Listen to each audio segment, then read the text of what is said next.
Hello everyone, how's everything going? I hope very good, espero todo esté súper bien. Para esta semana tenemos un tema gramatical en inglés que se llama Simple Past, pasado simple. Este tema es un poco extenso, por lo tanto lo vamos a dividir en dos partes.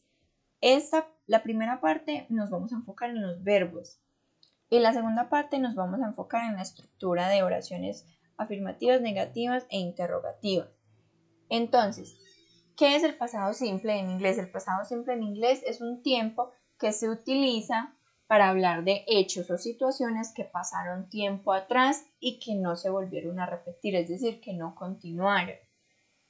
En español, ejemplo, yo juego con mi computador. En pasado, yo jugué con mi computador hace una semana. Ya pasó y no se repitió. So, let's start. Vamos a comenzar, como ya les dije, con los verbos. Hay dos tipos de verbos en pasado, los verbos regulares y los verbos irregulares. ¿Cuáles son los verbos regulares? Los verbos regulares son los que simplemente para yo convertir el verbo en pasado necesito agregar ed. Simplemente yo le agrego ed y ya el verbo me quedó en pasado. Solo los regulares. Ejemplo, act, actuar, yo simplemente le agrego ed y ya me quedó en pasado. Acted, actuar, actuó. O por ejemplo, advertise. Advertise, simplemente le agrego ed, pero si se fijan, advertise ya termina en e, entonces yo no le voy a repetir dos veces la e, sino que simplemente agrego la d. Advertised, advertised. Entonces, esos son los verbos regulares. Tenemos 4 columnas. La primera son los verbos en infinitivo. Ya hemos visto algunos, nos faltan aprender otros, pero eso es enriquecimiento de vocabulario. Poco a poco. Pasado y participio es el pasado del verbo, cómo queda en pasado, el significado en español y la pronunciación.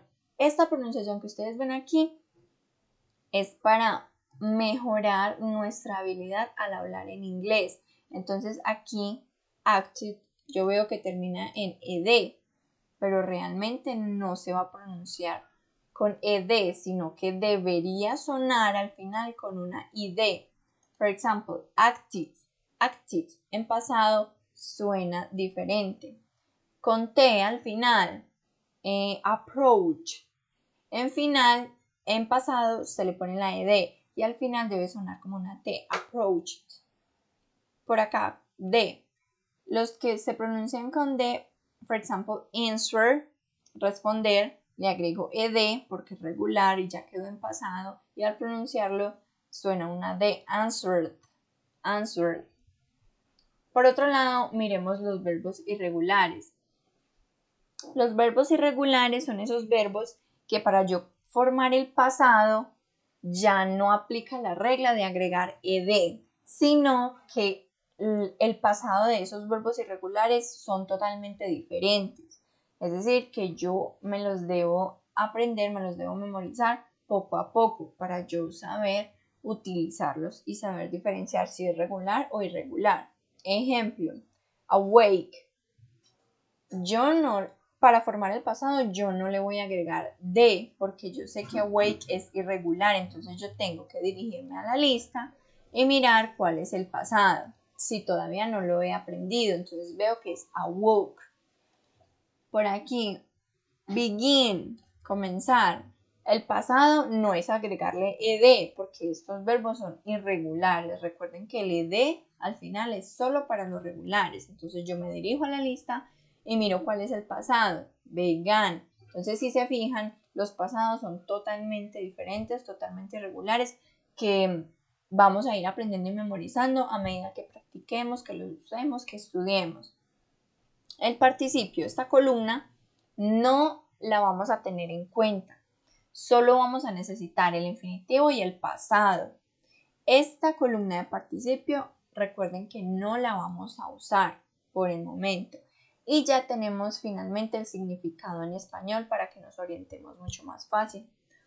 Okay, that's all. Bye bye.